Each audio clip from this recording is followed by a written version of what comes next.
안녕하세요. 보건기도신문의 간추린 오늘의 열방입니다. 미얀마 북부의 옥 광산에서 2일 산사태로 광부가 최소 160명 이상이 숨졌습니다. 2일 오전 북부 카친주의 흐파칸트 지역의 옥 광산에서 많은 비로 인한 산사태가 발생했는데요. 진흙더미 속에서 최소 162구의 시신을 발견했으며 부상자 54명은 병원으로 보내졌다고 미얀마 소방당국이 페이스북 계정을 통해 밝혔습니다. 미얀마는 세계 최대 옥 생산국 가운데 한 곳이지만 채굴 과정에서 안전장비 등이 제대로 갖춰지지 않아 인명사고가 지속적으로 발생했습니다. 다음은 중국 소식입니다. 중국 남부 지역에 한 달 넘게 폭우가 쏟아지면서 현재까지 중국 26개 성시에서 121명이 사망하거나 실종됐으며 1938만 명의 이재민이 발생했습니다. 가옥 17,000만 채가 붕괴했고 87만 5천 명 이상이 다른 곳으로 대피했습니다. 한편 남부 지역에 폭우가 지속되자 과거 붕괴설이 제기됐던 세계 최대 수력발전댐인 산샤댐이 붕괴할 수도 있다는 소문이 돌고 있습니다. 일부 보도에 따르면 이미 산샤댐은 물을 방류한 것으로 알려져 우한 지역 침수의 원인이 산샤댐 방류 때문이라는 주장도 나오고 있습니다. 다음은 쿠바 소식입니다. 쿠바에서 공립학교가 아닌 기독교 홈스쿨링으로 자녀를 교육했다는 이유로 수감됐던 라몬 리갈 목사가 1년 만에 석방됐습니다. 이번 라몬 목사의 석방은 최근 몇 달간 쿠바 정부가 코로나 바이러스 확산을 막기 위해 수천 명의 죄수들을 석방한 데 따른 것으로 분석된다고 크리스천 포스트가 전했습니다. 2019년 4월 목사와 그의 아내인 에스포시토 레이바는 자녀를 공립학교에 보내지 않고 기독교 홈스쿨링을 했다는 혐의로 미성년자의 정상적인 발달을 저해한 행위로 정부로부터 징역 2년을 선고받았다가 그의 아내는 올해 4월에 풀려났습니다. 국제종교자유위원회에 따르면 라몬 목사 부부는 쿠바 공립학교의 사회주의 선장과 무신론 교육을 우려해 홈스쿨링을 시작한 것으로 전해집니다.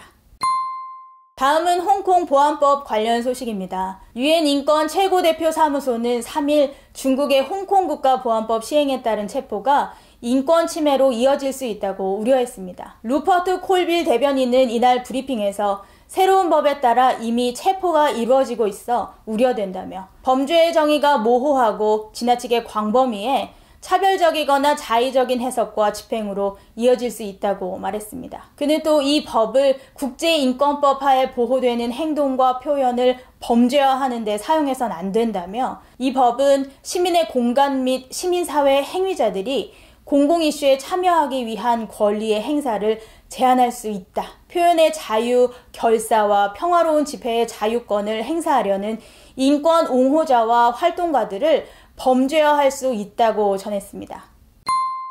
다음은 우리나라 소식입니다. 북한의 풍선을 통해 성경 보내기 사역을 해오던 한국 순교자의 소리에 대해 정부가 회계감사를 실시하겠다고 밝힌 데 이어 외국 국적인 이 단체 대표인 에릭 폴리 목사의 강제 추방까지 주장해 종교 자유의 논란이 제기되고 있습니다. 에릭 폴리 목사는 지난 3일 오후 9시쯤 강원 철원군 동성읍 인근에서 대형 풍선 여러 개를 띄우다 주민의 신고를 받고 출동한 경찰에 적발됐습니다. 강원 철원 경찰서는 사건 경위를 조사한 뒤 재난 및 안전관리 기본법 등을 적용해 처벌 여부를 검토할 방침인 것으로 전해졌습니다.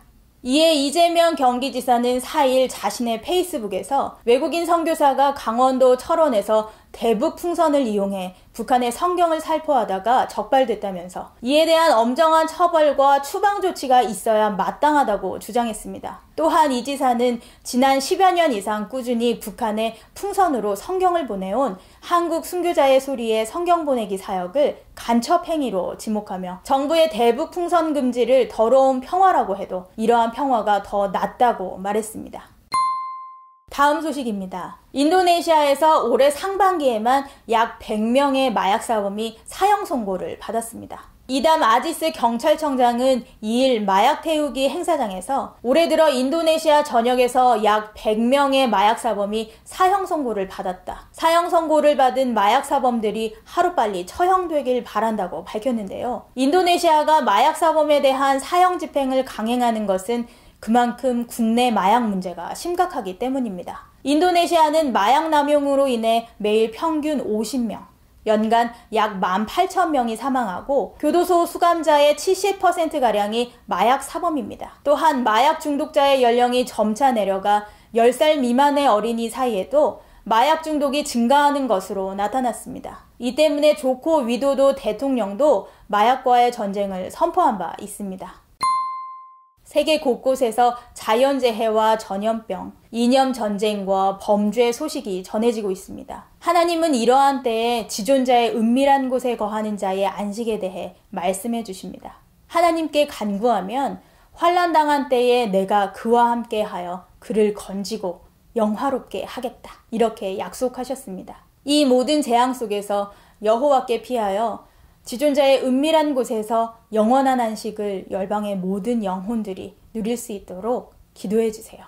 감사합니다.